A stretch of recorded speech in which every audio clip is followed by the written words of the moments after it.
जंतर मंतर पे लड़ाई चल रही है कि एससी एसटी एक्ट को खत्म कर दिया जाए, प्रोटेस्ट हो रहे हैं सब लोग। भाई इनका राज है, अभी तो इनका स्वर्णिम काल चल रहा है ना। सवर्ण लोगों को टारगेट किया जा रहा लगा। अरे नहीं, ऐसा कुछ नहीं है। ये आरएसएस बीजेपी की लीला है। सबको खुश करने के लिए बोल दिया कि हम रेगुलेशन ला रहे हैं। कोर्ट के निर्देश पे ही आया, कोर्ट के डायरेक्शन पे भी आया और कोर्ट ने उसको स्टे कर दिया। और उसमें इंटरेस्टिंग बात यह है कि जो सरकार के जो लॉयर थे उन्होंने अपने रेगुलेशन को डिफेंड नहीं किया, है ना, कुछ उसके डिफेंस में कुछ नहीं बोला। तो ये क्या है, ये पूरा पॉलिटिकल रीजन है और इसको खाली बैकवर्ड्स को और सबको खुश करने के लिए हम रेगुलेशन लाए हैं और कोर्ट ने रोक दिया। तो खुश हो जाइए और वोट दीजिए। तो सबसे पहले ज़रूरी है कि आरएसएस बीजेपी की लीला को समझना है, नंबर 1। नंबर 2, उस एक्ट में IIM, medical college, engineering college आएगा नहीं आएगा, पैरामेडिकल कॉलेज आएगा नहीं आएगा, वो भी स्पष्ट नहीं है। दूसरी बात है कि किस किस तरह के डिस्क्रिमिनेशन होंगे। जैसे 2012 वाले डिफाइंड था कैटेगरी, 21 क्राइटेरिया था डिस्क्रिमिनेशन के, इसमें ऐसा कुछ नहीं है। कमेटी प्रिंसिपल के खिलाफ अगर कंप्लेन है तो हेड प्रिंसिपल ही करेगा, है? तो क्या न्याय मिलेगा? तो इसको और अधिक जो डिमांड था हम लोग का कि रोहित वेमुला एक्ट बनना चाहिए कठिनतम, इसको क्रिमिनल एक्ट माना जाए। इसमें ये भी डिफाइंड नहीं है, एक क्रिमिनल एक्ट है, सिविल एक्ट है, क्या पनिशमेंट होगा, क्या होगा, कुछ डिफाइंड नहीं है। तो एक वेग, एक जो ना खाना पूर्ति करके ये लाया गया था। इसका शुरू से पहले से भी मैं कह रहा हूँ कि इसको और अधिक स्ट्रांग होना चाहिए।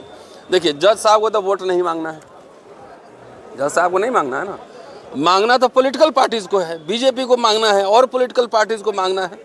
तो आज न कल अभी शुरुआत हुई है, देखिएगा नेशन वाइड प्रोटेस्ट होगा, नेशन वाइड कोऑर्डिनेशन कमेटी बनेगी और पॉलिटिकल क्लास पे प्रेशराइज किया जाएगा, सरकार को प्रेशराइज किया जाएगा कि इसको आप और अधिक स्ट्रॉन्ग बना के लाइए। और जिस दिन ये पॉलिटिकल इशू बन जाएगा उस दिन देखिएगा आएगा एक्ट। हम लोग को पहला भी अनुभव है, 2 अप्रैल 18 का एक एक्सपीरियंस है लोगों को, 5 मार्च 2019 का भी एक्सपीरियंस है कि आखिर सरकार को लगे कि इसके वोट पे इफेक्ट पड़ सकता है तो सरकार खुद लाएगी।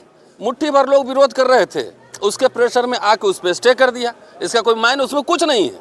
ये तो एक लड़ाई है, लेकिन मैं अभी भी कहता हूँ कि जितने लोग दलित, ट्राइब्स, बैकवर्ड, जिनके साथ डिस्क्रिमिनेशन हो रहा है, जहाँ भी हो रहा है, कम से कम रेसिस्ट कीजिए,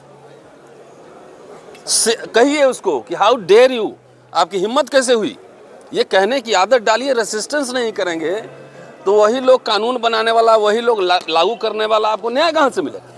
रेसिस्टेंस करेंगे। Resistance is the best way to protect ourself. So Baba Saheb ने कहा है ना कि nothing is more disgraceful for a brave man than to live a life devoid of self respect.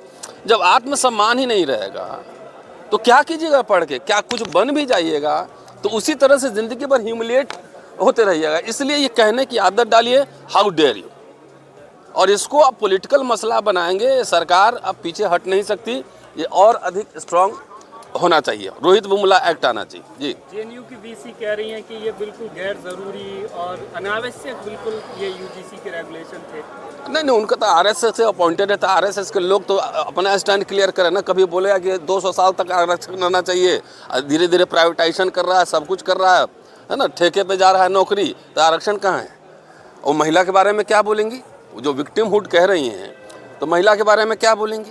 Manusmriti में महिलाओं के बारे में क्या लिखा हो, जरा उनसे पूछ लीजिएगा एक बार, है ना। तो इससे और अधिक स्ट्रॉन्ग एक्ट लाने की ज़रूरत है इस पर। जी, सुप्रीम कोर्ट कह रहा है कि इससे जो है और ज़्यादा समाज में जो विभाजन की स्थिति। नहीं, विभाजन तो ऑलरेडी है, हमने थोड़ी विभाजन किया है। विभाजन तो ऑलरेडी है, वो सरफेस पे आ रहा है। विभाजन तो ऑलरेडी है, जातियां हमने थोड़ी बनाई हैं। और जाके देखिए सुप्रीम कोर्ट से आज जितना कोर्ट है, चाहे विश्वविद्यालय है, वहाँ किस तरह का जातिवाद होता है, जाके देखिए ना। आप बताइए, हम अपने अथॉरिटी से लड़ रहे हैं, 10 साल से मुकदमा लड़ रहे हैं, एक कागज़ नहीं दे रहा, ये भेदभाव नहीं है? मेरे ऊपर आरोप लगा दिए, महिला आरोप लगा दी, हमने पूरा प्रोसीडिंग फेस किया, तो रिपोर्ट में हम छूटे कि नहीं छूटे, कुछ रिपोर्ट तो मिलेगा ना। कानून सुप्रीम कोर्ट का जजमेंट है, ये डिस्क्रिमिनेशन नहीं है, ये मेंटल टॉर्चर नहीं है। क्या मैं अभी तक क्रिमिनल हूँ? तो बहुत सारी कहानियाँ हैं, हर, लेकिन सरेंडर नहीं होना है, सरेंडर नहीं करना, उसको एकदम बाकायदा उसको जवाब देना है। मैं हाई कोर्ट में मुकदमा लड़ना पड़ रहा है मुझे, ये भी तो खर्चा है नहीं हाई कोर्ट में। क्या वजह लग रही है कि सरकार पहली बार अपने द्वारा लाए गए किसी नियम रेगुलेशन पर कोई सफाई या लोगों को बिल्कुल कुछ वो समझाया लीला है ना, आरएसएस की लीला है, मैंने पहले ही बता दिया ना, आरएसएस की लीला है। आपको एक हाथ से दे दिया, ऊपर दिखाया कौवा जा रहा है, नीचे हाथ में से रोटी छीन लिया। यही लीला है ना आरएसएस की, दिखाने के लिए दिखा दिया कि ला दिया और स्टे भी करा दिया। तो जातिवाद तो है भाई। आरएसएस का प्रमुख एक रज्जू भैया को छोड़कर महाराष्ट्र के ही ब्राह्मण खाली बने हैं ना, वो क्या है? मोहन भागवत तो समर्थन कर रहे हैं ना, देखिए यूजीसी कर रहे हैं तो लागू करवा देना, उन्हीं की तो सरकार है, उनकी कहाँ सरकार वो वही तो चलवा रहे हैं। कह दे कि बीजेपी से हमारा कोई रिश्ता नहीं है, कह दे, उनका कह या बीजेपी वाले कह दें कि आरएसएस से रिश्ता नहीं है, उन्हीं की सरकार है तो लागू करवाए ना।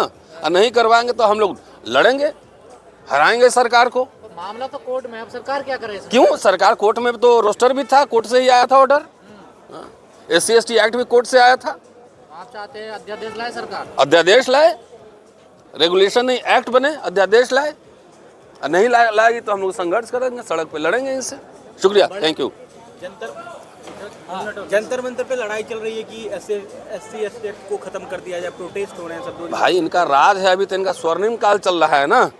SC/ST एक्ट है, अभी तो लागू कितना है, कितना % न्याय मिल रहा है, कितने थाने में केस हो रहे हैं, ये भी तो बताइए ना भाई। मैं तो सीधा एग्जाम्पल हूँ, इतनी लड़ाइयाँ चल रही है, आज तक हमको न्याय मिला क्या? हमको न्याय मिला?